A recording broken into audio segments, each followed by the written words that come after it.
Olá gente, tudo bom? Mais um vídeo. Hoje abordamos marcadores inflamatórios. Então, o médico reumatologista, até mesmo o clínico, está sempre solicitando os marcadores inflamatórios para os seus pacientes. Que exames são esses? Que são marcadores inflamatórios? Então, para falar de marcador inflamatório, eu tenho que falar da inflamação. Qual é os pilares da inflamação? Então, eu tenho o calor, rubor, tumor, dor e a perda da função. O calor na inflamação é pelo o advento da vasodilatação. O rubor, como vasodilata, muito sangue nos tecidos, principalmente na face, o paciente fica ruborizado, fica vermelho. Então na inflamação também, aquele tecido que está inflamado, ele fica avermelhado. Tumor tem o extravasamento de líquido, de plasma ali no tecido que está inflamado, que é uma maneira do tecido se recuperar mais fácil, então fica inchado no local, o tumor. E é óbvio, estimula os nossos receptores da dor, tem a bradicinina, mediador para dor alterado naquele tecido, então bati minha mão, eu tenho uma inflamação, uma lesão, dói, é normal que doa.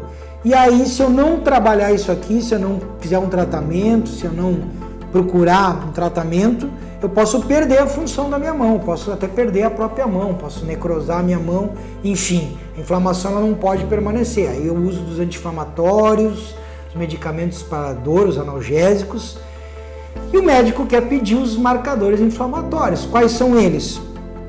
Fibrinogênio, o VHS, a velocidade de hemossedimentação, é importante também na inflamação, o VHS do paciente, a velocidade de hemossedimentação se altera, porque entre as hemácias eu tenho algo chamado potencial zeta, que é um sistema que impede que uma hemácia cole com a outra na corrente circulatória.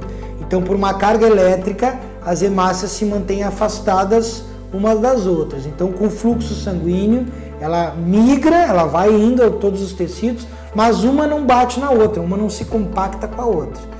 Isso é o potencial zeta. Quando eu tenho um excesso de marcadores de substâncias pró-inflamatórias, esse potencial zeta diminui. E aí o VHS se eleva. Então a alteração no VHS pode indicar uma inflamação. O VHS é feito na hematologia, tubinho de Ester Green, coloca o sangue lá e observa em 2 horas esse sangue sedimentando. E aí eu avalio quanto que sedimentou. Esse é o valor do VHS dado em milímetros. Importante, é um exame subjetivo, ou seja, a pessoa pode ter uma inflamação em qualquer lugar e o VHS se altera. A pessoa pode ter ido para a academia e foi dosar no outro dia o exame laboratorial, o VHS se altera. Então o VHS sozinho não quer dizer praticamente nada, mas o VHS com sinais e sintomas e outros exames, sim, é um bom marcador inflamatório. Temos o PCR, a proteína C reativa. Cuidado para não confundir com a biologia molecular, tá? Que é o PCR lá, é o Polymerase Chain Reaction, que é um exame de biologia molecular, é um método de biologia molecular. Esse aqui é a proteína C reativa. É uma proteína que é liberada pelo fígado quando eu tenho eventos inflamatórios. Então, na inflamação, o PCR aumenta e ele estimula o recrutamento de várias células, como os leucócitos, principalmente. PCR alto pode indicar uma inflamação em qualquer parte do corpo. O PCR ultrassensível é muito solicitado pelo cardiologista, indica lá na placa teromatosa aquele grau de inflamação do vaso. Então o PCR ultrassensível é o marcador mais sensível do nível dessa proteína na circulação. O cardiologista solicita muito. É o mesmo exame, só que ele detecta menores valores de PCR. Temos o FAN, fator antinúcleo, fator antinuclear, presente nas colagenoses, principalmente no lúpus. Então o lúpus, ele aparece então com FAN reagente. FAN não reagente, normalmente o paciente não tem lúpus. Mas a melhor pesquisa de FAN é feita por a imunofluorescência. Então os métodos para detecção de FAN, o anti-DNA, os melhores métodos são feitos por imunofluorescência. Claro que o FAN feito no laboratório, por látex, é um bom marcador também inflamatório.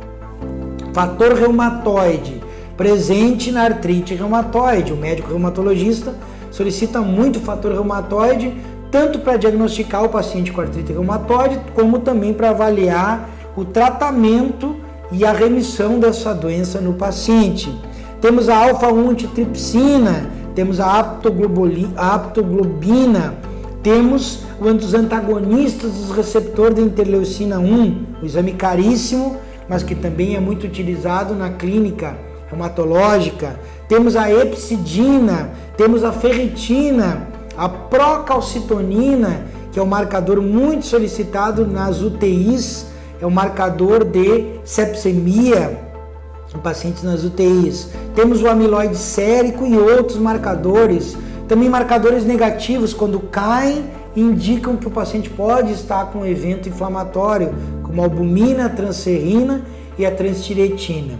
Então, marcadores inflamatórios nunca são solicitados sozinhos, normalmente são solicitados em conjunto e se tem que avaliar sinais e sintomas do paciente e mais os resultados reagentes dos marcadores inflamatórios.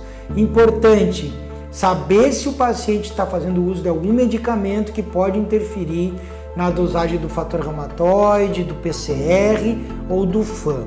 Sempre confirmar esse exame com a clínica do paciente. Então, marcadores inflamatórios, os principais são esses. Quais os que são mais solicitados? FAM, fator reumatoide e PCR, são os mais solicitados. Outra coisa importante, não se pede mais para o laboratório a pesquisa de células LE, que era muito solicitada na década de 80, década de 90.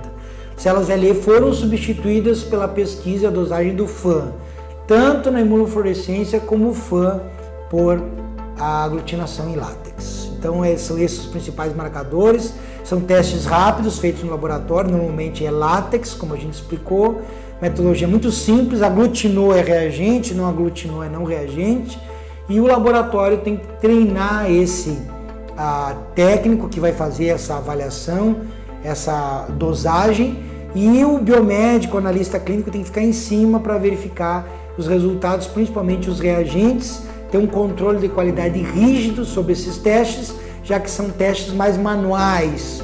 Pode ser feito por turbidimetria também, mas os manuais por látex podem incorrer em vários erros. Era isso, obrigado e até o próximo vídeo.